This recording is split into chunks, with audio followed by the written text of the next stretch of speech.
I'm not topping that. I'm not even going to try to top that. We're going to move on from this. But first I'm going to steal... Well, I can't tell my kids the pill joke. No, you could tell them a pizza joke. What's a pizza joke? I mean, it's really cheesy.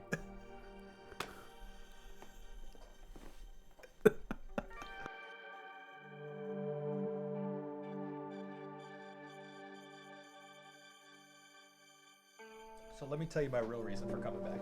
Number one, I want the headphones. But also, I'm looking for that, I knew him when moment. When you've got like 4 million subscribers, I need something to brag about when I'm waiting in line at the pharmacy at the VA. You know what I mean? And I want to brag about this. You want to say that you were the first guest to be on the show twice. That's right. And I was the first Navy guy on the show.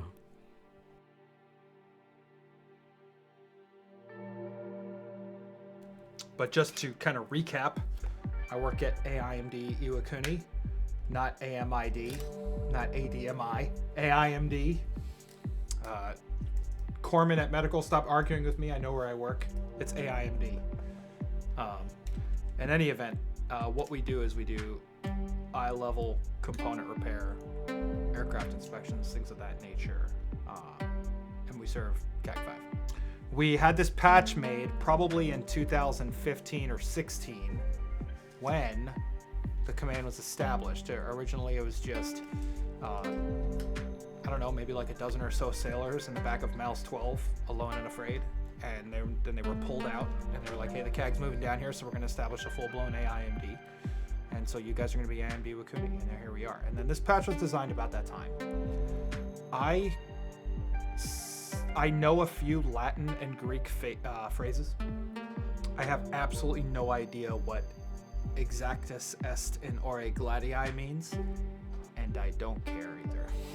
I think that this patch is a little busy. And let's start with the motto at the top, right? I don't know what it means. Most of the sailors in AIMD probably don't know what it means. And that's okay. It's too much. In addition to that, there's a lot going on this patch. There we go. There is a COD, which is going away shortly. There is an E2. That could stay. They've been here for a while. There's also an F-18 Charlie. And if you look close on our command crest, you can't tell it on the patch, but the command crest, this is an F-18 Charlie, which the Navy doesn't fly anymore, from VFA 192, which hasn't been in Japan since 2008. So we're due for an overhaul, people. There's also a Japanese battle flag, right? The Rising Sun coming up. There is the Torii Gate at Miyajima, which is world famous, right? Then there are cherry blossom trees, and then a big green space, which I can only imagine is the parade deck in front of Building 1. And then the Kintai Bridge on the stars of the United States of Kintai. And then AIMD, again, Corpsman of Medical, stop arguing with me, it's AIMD. It says it on the patch, that's the only thing that's right on here. So in my opinion, AIMD Iwakuni, one of the most underrated, overtasked, and underappreciated commands in the Navy. Needs more people, more money, more recognition, more everything. We also need more overhaul of our command crest. So I challenge the next group of sailors at AIMD Wakuni. Fix this. You would have my support. So yeah, and this is for you. The other thing I brought was my personal coin, which I didn't realize until I was getting it ready to bring over here to you, is actually my very last one. So I had 200 of these made when I put on Lieutenant. And this is almost exactly the same as my commissioning coin. There's some differences. Obviously, my commissioning coin had that butter bar in the middle instead of Lieutenant bars. And on the front, it said Commissioning 2015. But I overhauled it a bit when I put on Lieutenant, probably because this could be my terminal pay grade, but also because I wanted something to give the sailors and Marines that I've served with here in AIMD. This is called a challenge coin. And as many of you know, when a sailor, Marine, soldier, airman, spaceman, whenever they do something good, you give them a coin, right? And that's a really common thing. The chairman of the Joint Chiefs of Staff give them out. You have a coin you showed me from MARSOC. So mine has the Mustang running on it, right? Because prior enlisted officers, Mustangs, right? Warrants and LDOs, we're all Mustangs. And our motto is across the top of this coin, but it says right across the top, Sursum ab Ordini, which means up from the ranks. And on the bottom of this coin, it has my commands up to right now, which is the John F. Kennedy, HSL 51, VFA 27, VFA 195, and VFA 115. And then finally AIMD Wakuni. The back of it has my name, Anthony Vincent Baccia, good to meet you. It's across the top. And of course, I've got the American flag and the Japanese flag. My family is American and Japanese. My wife is Japanese. And my kids are Hafu, as they say. And then across the bottom, this is probably the most important part of this coin. So right there across the bottom, it says Ad Astra Per Aspera, which is my personal motto. And it means a rough road leads to the stars. Years ago when I was young, maybe 10, I saw on the Apollo 1 memorial, Apollo 1, like other disasters in American history and NASA history, in my mind represents the very best, even in tragedy, the very best of what Americans were and are, which is defiant in the face of tragedy. And we showed that after Apollo 1. We're not stopping. We're going to the moon. We showed that after the Challenger explosion. You know, not only did we lose a shuttle and we lost 7 astronauts and it was a tragedy and it was entirely preventable and 100% a mistake on many levels, but not only are we not stopping, we are buying another shuttle and we are going to keep going. And the ability to triumph over loss and the ability to move forward after tragedy, I think is very important. And I think that's very American. And so when I saw that inscription on the Apollo 1 memorial, Ad Astra Per Aspera, a rough road leads to the stars, it's true in a lot of ways, and I think that very few things encapsulate what it means to be an American more than a rough road leads to the stars. I adopt it as my personal motto and put it on my coin. So and that's for you too. And this is the last of 200, I want to say, coins. All yours.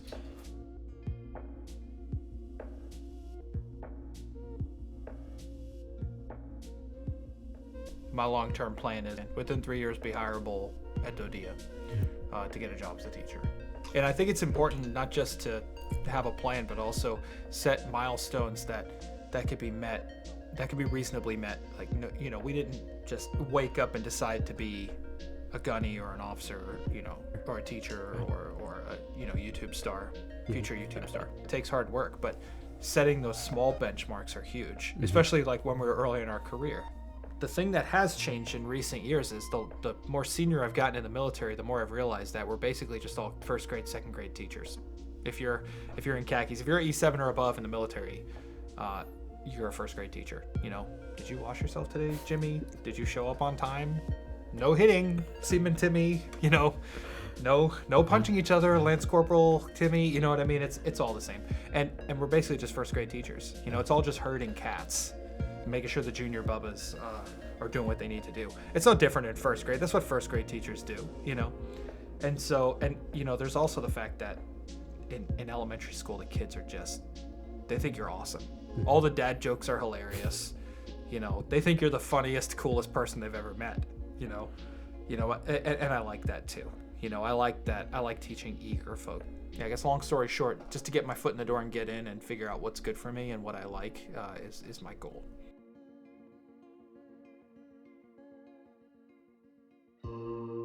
So my favorite dad joke is this guy rubs a lamp and this genie pops out and the genie says, "I'll answer any question you have, any single question. I will answer it, no matter what." And the guy says, "No matter what?" And the genie says, "Yes," and disappears. I got it.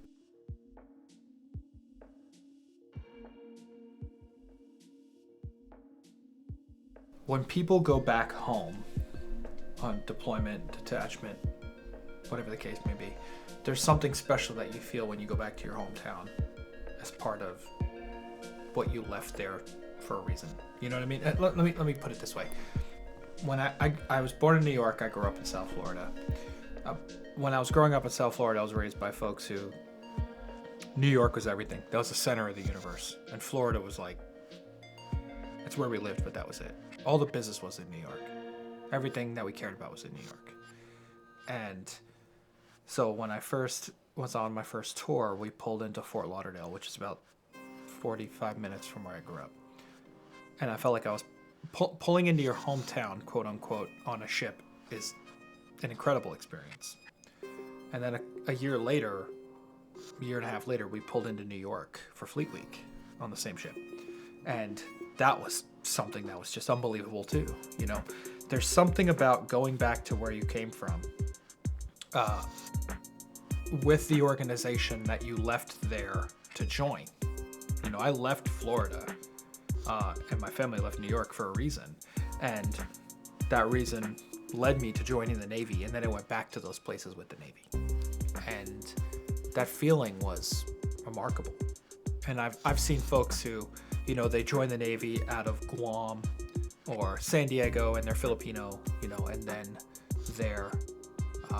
they go to do their first port call in Manila or Cebu, and their whole family comes down, you know, meets them in the port. And I've seen how emotional people get. It's really, really something.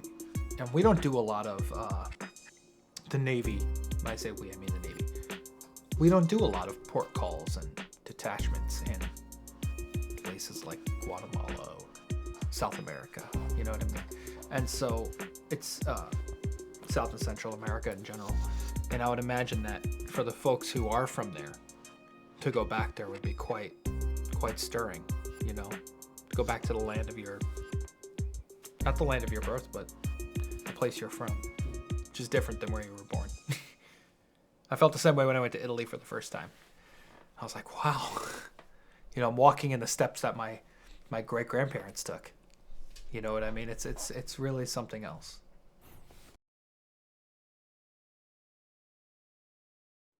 This is a carpet that I made myself. I made this carpet myself with my own 2 hands and 1 thumb. And here we are unwrapping.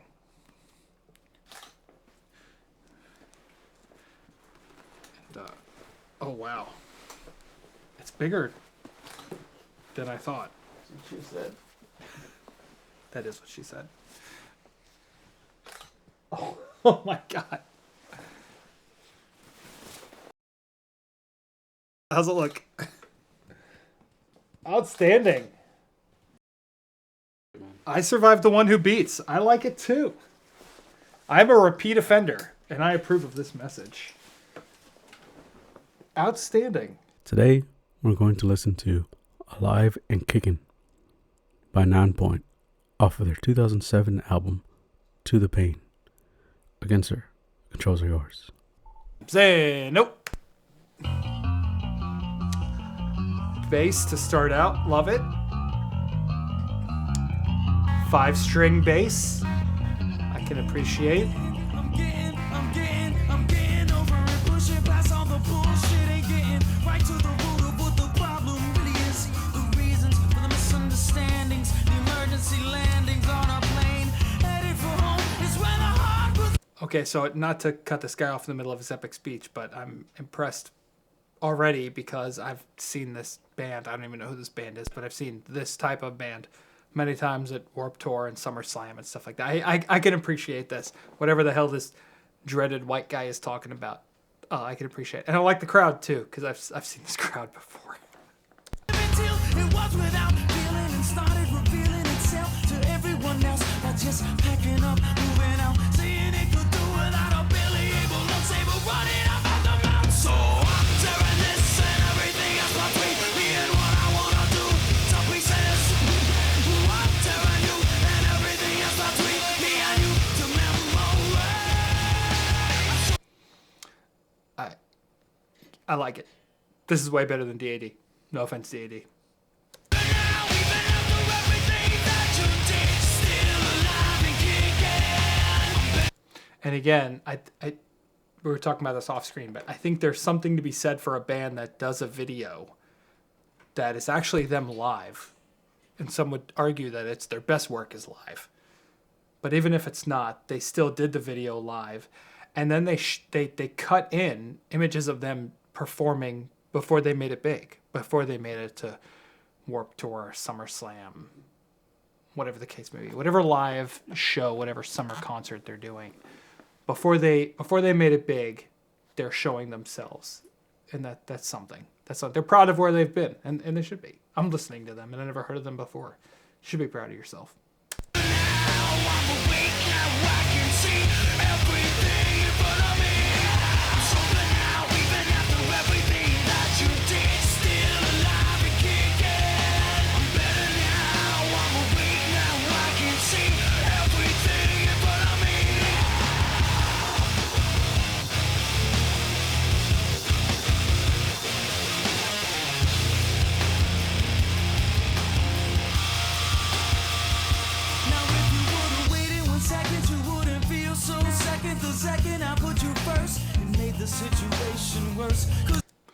So I don't want to pause this too many times in the video, but as a military guy who's done special operations stuff, I think you'll appreciate this. And I've never done special operations stuff, but what they're showing is, in this video, is what they did to get ready for this point.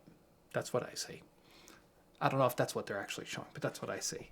And I think you'll agree that in the military, what we remember is not the operation, not the big ticket item that we did. It's the preparation to get there. It's the people that we met on our way there. And it's strange, but this is weird. I've never admitted this out loud, but I've always felt the connection to musicians, because I think that folks in the military and musicians are a lot alike. And I think you think that way too. We're a lot alike. We're on the road all the time. Our life is constantly changing. It's always the same. We're always doing shows, but it's always kind of different too, because it's in a different location with different people, but we all know these people because we've met them before, but we're not seeing them again until years later. It's different, right? But it's the same. It's the same with musicians. And I feel that way with this video. This video is very nostalgic, and it shouldn't be, but it is. Yes, Gunny.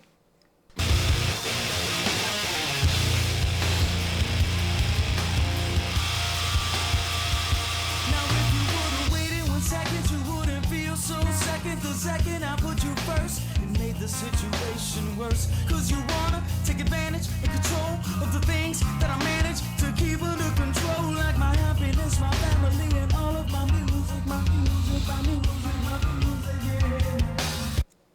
yeah. Good stuff, man. I think when you sent me an email with, I had to answer some questions, which I totally rebelled against again. I'm sorry. But I remember putting in your survey that I listen to the lyrics and I prefer lyrics over music. And I prefer who the people are behind the music more than I prefer the music itself. Mm-hmm, mm-hmm. These guys have figured some stuff out. I'm definitely going to be checking them out. All of that stuff is drawing on my emotions right now. I appreciate it. I appreciate it. Nonpoint. Gabi. Here we go. You had it all. You chose to abuse it, abuse it, abuse it, abuse it. So I'm tearing this and everything else between me and what I wanna do to pieces. I'm tearing you and everything else between me and you to memory. So good now, even after everything that you did, still alive and kicking. Better now, I'm awake now, I can see everything in front of me. So good now, even after everything that you did, still alive and kicking. Better now, I'm awake now, I can see everything in front of me. Before we get into the guitar solo, and I violate house rules again, I just want to say that there's obviously people that are featured in this video who are not part of the band, who are backstagers. And I'm a backstager. Aviation maintenance officers are backstagers. And many years ago, I was in a school where I was more comfortable being behind the scenes than on stage.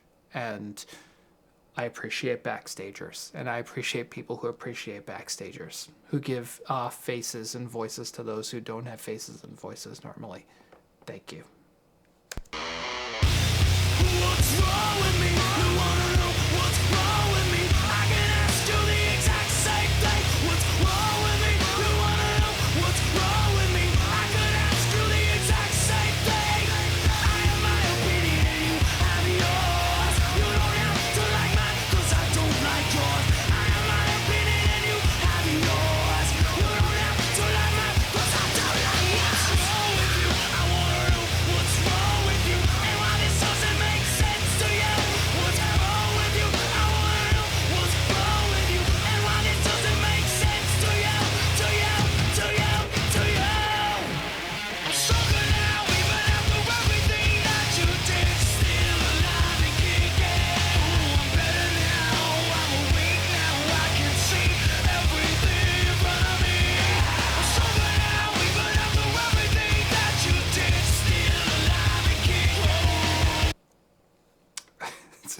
It's so hard to pause this music video.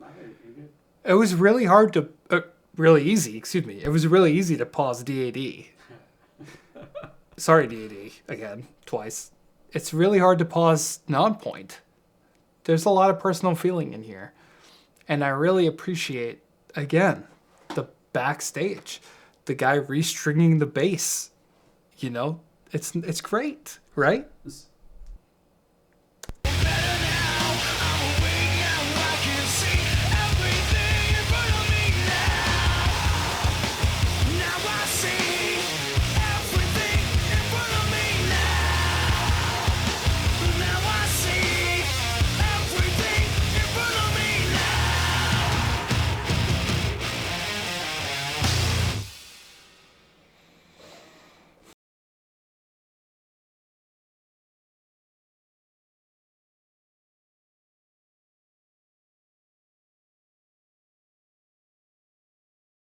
Outstanding. 学生だったら多くの人がグラマリーを知って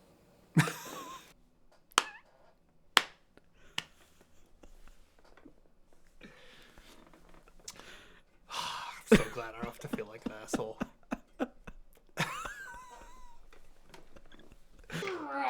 Oh, fucking hell. We're doing 10. 10? We're doing 12. Oh, 1, oh, fucking hell. 2, Gunny, sorry. 3. Alright, I'm doing 5. That's it. Oh, fuck.